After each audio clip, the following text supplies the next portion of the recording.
ikaw ang nais na matanaw nitong mga mata.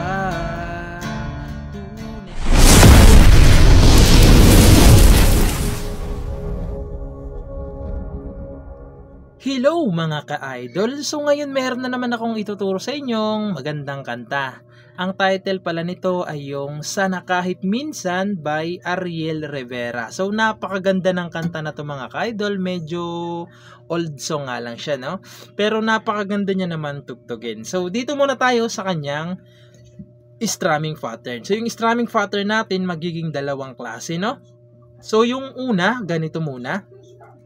Down, down, up, up, down, down, down, up. Okay? So, ganun siya. Pag yung chords naman is nasa loob ng open, close parenthesis, dalawang down lang. Okay? So, ulitin ko. Pag yung chords nasa loob ng open, close parenthesis, dalawang down lang. Okay? So, proceed na tayo dito sa kanyang whole verse. So, yung whole verse niya rito mga ka-idol is C na walang open, close parenthesis. So, yung C, second string, fourth string, tsaka fifth string lang. C, tapos D minor na wala rin. So, yung D minor, first string, third string, tsaka second string. Okay, D minor. Tapos, isa pang D minor. So, dinoble ko yan para hindi kayo malito ng pagpasok ng strum. Okay, dalawang D minor yan. Tapos, pupunta kayo ng C na nasa loob na ng open, close parenthesis.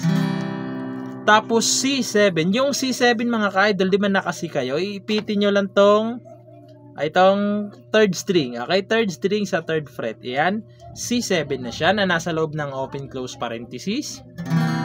Tapos, pupunta kayo ng F na nasa loob rin ng open, close parenthesis. So, yung F nakabar sa first fret. Sa third fret ay third string. Sa third fret naman ay fourth string tsaka fifth string lang. Okay? Ayan yung F. Tapos pupunta kayo ng G na nasa loob. So yung G, first string, second string, fifth string tsaka sixth string. G. Tapos E minor na nasa loob. Pa rin ng open, close parenthesis. Yung E minor, fifth string tsaka fourth string lang. Ayan. Tapos pupunta kayo ng A7 na nasa loob rin. So yung A7, fourth string lang tsaka second string. Okay? Yan, A7 na nasa loob ng open, close parenthesis. Pagkatapos nyan, pupunta kayo ng D minor ulit na wala ng open, close parenthesis. Okay? D minor, wala ng open, close parenthesis. Tapos nyan, pubalik lang kayo ng F na nasa loob ng open, close parenthesis. Tapos G na nasa loob rin. Okay? So, pagpasensyahan nyo ng mga ka-idol, no, kung medyo mahaba-haba yung kanyang chords, pero alam ko namang kayang-kaya nyo yan. So, ganito naman siya kapag kinantahan sa verse. Bakit ikaw ang nais na matanaw nitong mga mata? Tunay kayang nabighani ako sa taglay mong ganda.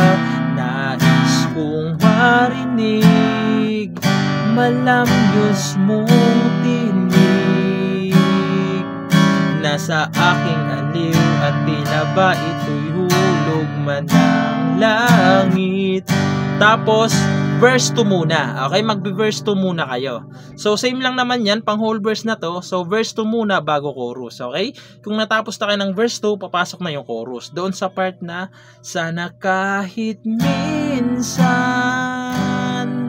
So, papasok na yung chorus na yan. Okay? So, ulitin ko lang, magbe-verse 2 muna kayo bago kayo papasok sa chorus. Okay? So, dito, proceed na tayo kaagad sa kanyang chorus. So, yung chorus dyan mga ka-idol, kung mapapansin nyo dyan, is nasa loob na lahat ng open, close parenthesis. Okay? So, yung chorus is F, G, E minor, tapos A7, tapos pupunta kayo ng D minor, G, C, C7. Okay? Pagkatapos nyan, babalik lang ulit kayo ng F, G, E minor, A7 ulit, D minor ulit, tapos G, tapos C ulit, tapos G na. Okay? Kasi yung una is C7, di ba? C7. Ngayon, yung dulo ng pangalawang ulit, G na. Okay? Kung mapapansin nyo dyan, G na siya. So, sasampulan ko na lang kayo ng kanyang chorus para mas maintindihan nyo kung paano siya tugtugin. Okay? So, ganito naman siya sa chorus. Sana kahit minsan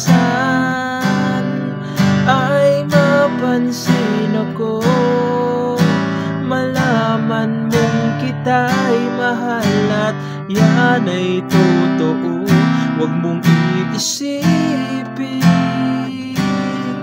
nagbibiro ako, tunay ang pag-ibig na alay sa'yo. Tapos, babalik na naman kayo ng verse 3, tas chorus ulit. Pagkatapos ng chorus, papasok na yung bridge, okay? Doon sa bridge na, hanap ng puso ay laging ikaw. So, papasok na yung bridge na yan, okay? So, proceed naman tayo doon sa kanyang bridge. So, yung bridge niya rito mga ka-idol is F ulit, G, E minor, A7. Yung mga lahat ng chords pala na ay yung mga chords pala mga ka-idol is nasa loob sila ng open close parenthesis, ha. Okay? Tapos pagkatapos ng A7, pupunta kayo ng D minor na nasa loob yan, G nasa loob, tapos C, tapos C7. Okay?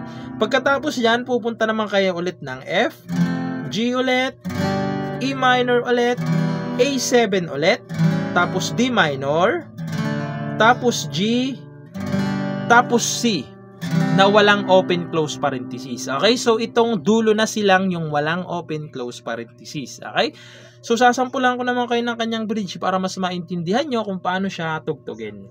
So ganito naman siya sa bridge kapag tinugtugan. Hanap ng puso ay laging ikaw, tanging nais ko ay ang pagmamahal. Sana'y sabihing mahal mo'y ko, ikaw ang tawag ng damdamin ko. Tapos chorus, sana kahit minsan ay mapansin ako. So, babalik na naman kayo doon sa kanyang chorus pagkatapos nyo mag-bridge. Okay? So, ayun lang. Sana nagustuhan nyo itong tutorial natin at good luck sa bago nyong matututunan.